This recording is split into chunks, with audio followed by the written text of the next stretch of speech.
আজকে অনেক ভারাক্রান্ত মন নিয়ে কেন্দ্র বাজারে আমরা একটি প্রতিবাদ মিছিল করেছি। পাশাপাশি আবার নিজেকে অত্যন্ত সৌভাগ্যবান মনে করছি, গর্ববোধ করছি। বাংলাদেশের মানুষ, আমার কেন্দ্রের প্রিয় মানুষ এখনো প্রতিবাদী, প্রতিবাদের কণ্ঠ তাদের মাঝে এখনো আছে। তারা কোনো অন্যায়কে প্রশ্রয় দেয় না, কোনো অন্যায়কে মেনে নেয় না। আজকের এই উপস্থিতি তাই প্রমাণ করেছে।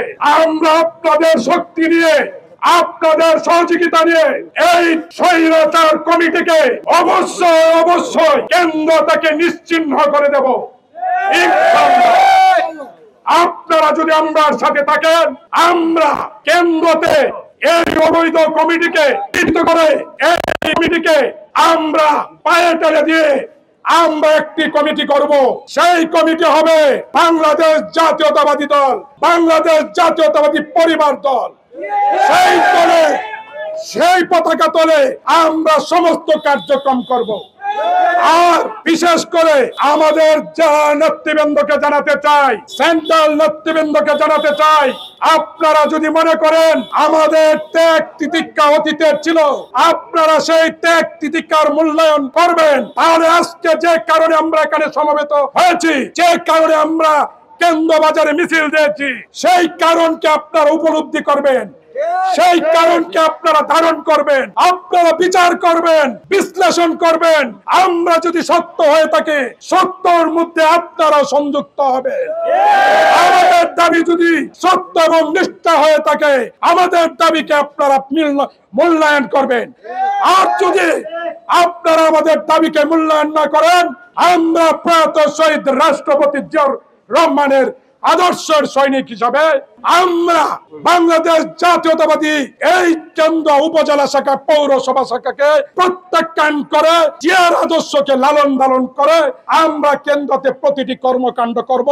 অনেক নেতা আছেন, অনেক চেয়ারম্যান আছেন এখানে, আমি জানি। আমি নাম বললে অনেকে 7-8 জন চেয়ারম্যানের নাম বলতে পারবো, তাদেরকে সদস্য পদ পর্যন্ত রাখা হয়নি।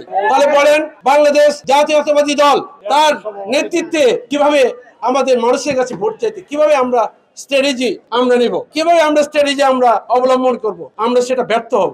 উনি অনেক কিছু বলে, উনি আমাদেরকে তথ্য চাচ্ছিল করে। উনি আসলে মাইক্রো ইকোনমিক্স, ম্যাক্রো ইকোনমিক্স, দেশের মানুষের অর্থনীতি, কৃষকদের কথা কিছুই বোঝে না। উনি 31 দফার কথা কিছুই বোঝে না। যদি আসুক, আমার সাথে আসুক, আলমগীর ভাইয়ের সাথে আসুক, আমাদের সাথে বিতর্ক করো, উনি নাকি অনেক বেশি বোঝেন, আমাদেরকে কলঙ্কার বলেছে।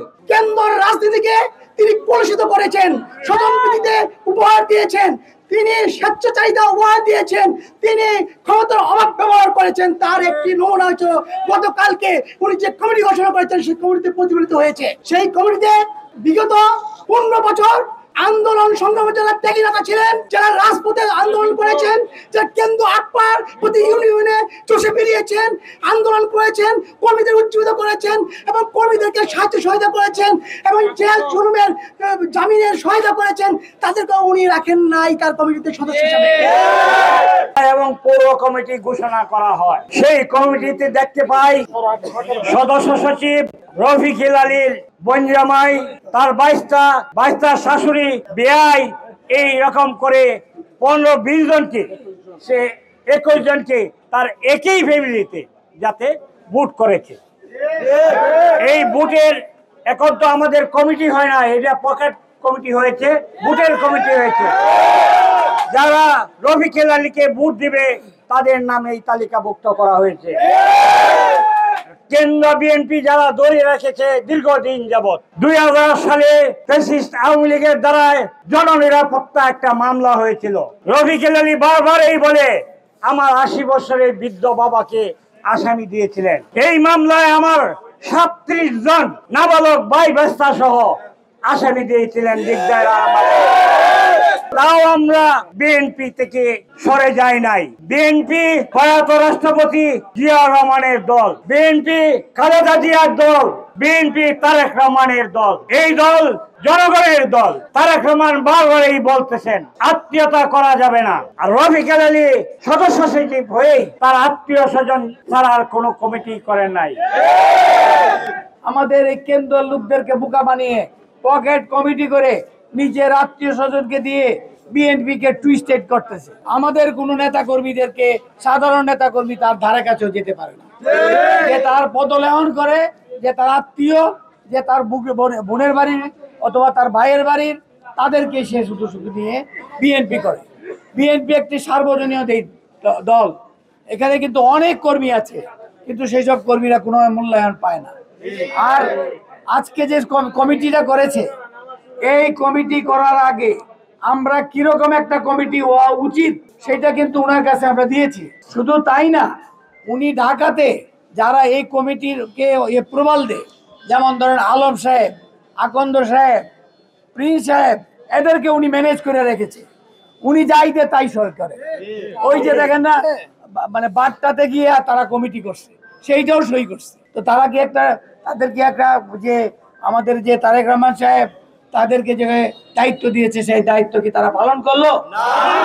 সারা কেন্দ্র মদনের মধ্যে একটি মাত্র লোক রফিকুল আলী সাহেব, এছাড়া কেউ নাই, তাই না? উনার উচ্চ শিক্ষিত, উনি একবার মদন দিয়ে বলে আমার বাড়ি এখানে, শান্তিগোনা যায় বলে শান্তিগোনা আমার বাড়ি এখানে, আবার কেন্দ্র বলে আমার বাড়ি।